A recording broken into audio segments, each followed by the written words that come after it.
பெண்களை தொந்தரவு செஞ்சுட்டு அப்படியே எஸ்கேப் ஆகி போயிடலாம்னு நினைக்கிறவங்களுக்கு நான் ஒரு வார்னிங்காவே சொல்றேன். பெண்கள் பாதுகாப்பை டிஸ்டர்ப் பண்றவங்க யாரா இருந்தாலும் அது சகிச்சுக்கவே முடியாது.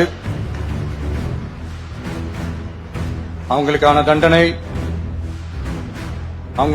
தண்டனைக்கான நடவடிக்கைகள் எல்லாமே போலீஸ் டிபார்ட்மெண்ட்ல இருந்து ரொம்ப கடுமையான ஒரு தண்டனையா, தப்பு செஞ்சவங்களுக்கு மட்டுமே இந்த உண்மையான கடுமையான தண்டனை கோர்ட் மூலியமா வாங்கி தரணும். அப்பதான் அதை பார்த்து தப்பு செய்ய நினைக்கிறவங்களுக்கு கூட தப்பு செய்யக்கூடாதுன்ற அந்த ஒரு பயம் வரணும். இந்த சிங்கப்பெண் சிறப்பு படைக்காக நம் அரசு சார்பாக முதற்கட்டமாக 354 கோடிக்கும் மேல நிதி அம்மா, அக்கா, தங்கைகள், ஒவ்வொரு வீட்டில் இருக்கிற பெண் குழந்தைகள், இவங்க எல்லாருக்குமான பாதுகாப்பை உறுதி செய்வோம்னு சொன்னோம். ஆனா அது எலெக்ஷனுக்காக மட்டுமே கிடையாது. மனசுல இருந்து நிஜமா உண்மையா உணர்வு பூர்வமா சொன்னதுதான். பெண்களுக்கு எதிரான இந்த கொடுமைகள்ல நமக்கு எப்பவுமே 0 டாலரன்ஸ் தான். அதுல ரொம்ப உறுதியா இருக்கிறோம்.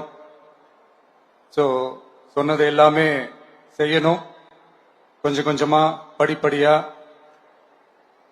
அதை செயல கொண்டு வரணும். அதுல ரொம்ப தெளிவா இருக்கிறோம். அதனாலதான் ஆட்சிக்கு வந்த உடனே இந்த குறைஞ்ச நாட்களுக்குள்ளேயே இதை நடைமுறைக்கு கொண்டு வந்திருக்கிறோம்.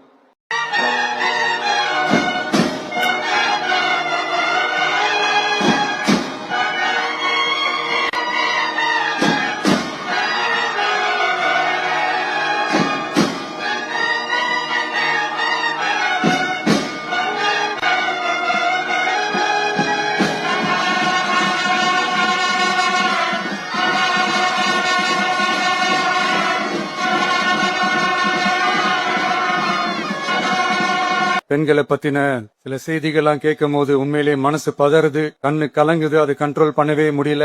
ஏன்னா நடக்கிற கொடுமைகள்லாம் யாருக்குங்க? நம்ம குடும்பத்தை சேர்ந்தவங்க தானே. எப்படி மனசு பதறாம இருக்கும்? அதனால பெண்களுக்கு எதிராக இதெல்லாம் ஏன் நடக்குது, எதுக்கு நடக்குதுன்றது மத்தவங்க மாதிரி ரீல்ஸ்லயும் இன்ஸ்டாலையும் தேடிட்டு இருக்க முடியாது. ரியாலிட்டிய புரிஞ்சுக்கணும். சோ இந்த பிரச்சனைகள்லாம் ஏன் நடக்குது அப்படின்றத அனலைஸ் பண்ணி பார்க்கும்போது சுத்தி பாத்தீங்கன்னா ஒரே இடத்துலதான் நிக்குது. போதை பொருள் நடமாட்டம். அதை வேரோட பிடுங்கி எறியணும். இது 2026 போன மாசம் மே மாசம் 10ஆம் தேதி இந்த பிரச்சனை புதுசா முளைச்சு வந்துடல. இது பல வருஷமா இருக்கிற பிரச்சனை. பல வருஷமா இதை கண்டுக்காம விட்டதுதான் அந்த வேர் இவ்வளவு ஆழமா பரவி இருக்குது. இத பல வருஷமா கண்டுக்காம விட்டது யாருன்றது நான் சொல்லிதான் உங்களுக்கு தெரியணும்னு அவசியம் இல்ல. அது உங்களுக்கே நல்லா தெரியும். இப்ப அதை பத்தி பேசியும் பிரயோஜனம் இல்ல.